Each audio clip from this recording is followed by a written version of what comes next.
बीड जिल्ह्यामधील मस्साजोग येथील सरपंच स्वर्गीय संतोष देशमुख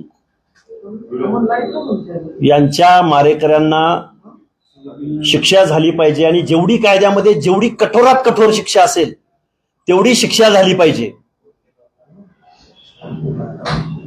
त्यांच्या मारेकऱ्यांना शिक्षा झाली पाहिजे आणि स्वर्गीय संतोष देशमुख यांना न्याय भेटला पाहिजे ही भूमिका माझी डे वन पासून जेव्हापासून मी मीडियाच्या समोर आलोय तेव्हापासून माझी आहे।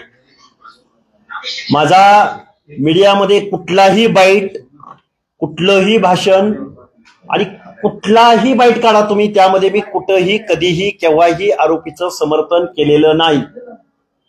परंतु लक्ष्मण हाके हा जातीयवादी आहे। लक्ष्मण हाके हा आरोपींची बाजू घेतो।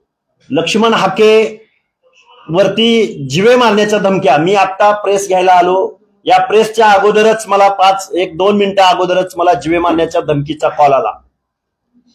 माझी मीडिया समोर विनंती आहे की लातूर जिल्ह्यामधल्या लातूर शहराजवळ माऊली सोट नावाच्या एका धनगर समाजाच्या 18 वर्षाच्या तरुणाची हत्या झाली। ही हत्या झाल्यानंतर मी तिथं पोहोचलो आणि त्या मारेकऱ्यांना शिक्षा झाली पाहिजे म्हणून तिथं आंदोलन केलं।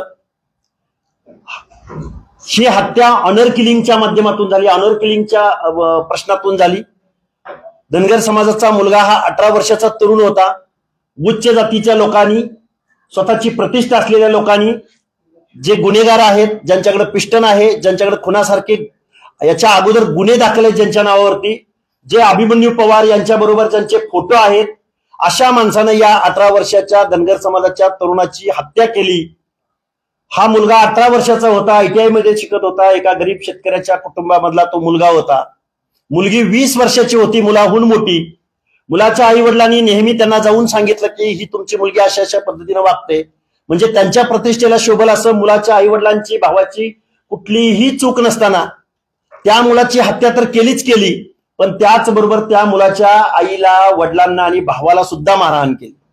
हा प्रश्न उचलला गेल्यानंतर गेल्या 3-4 दिवसामध्ये मला महाराष्ट्रामधून शेकडो धमक्यांचे कॉल आणि जीवे मारण्याच्या धमक्या येत आहेत। मी कुठेही आरोपीची बाजू घेतलेली नव्हती। ज्यावेळी बीड प्रश्नामध्ये काही सोशल वर्कर्सनी आणि काही लोकप्रतिनिधींनी ज्यावेळी आरोपींची आडनावं शोधून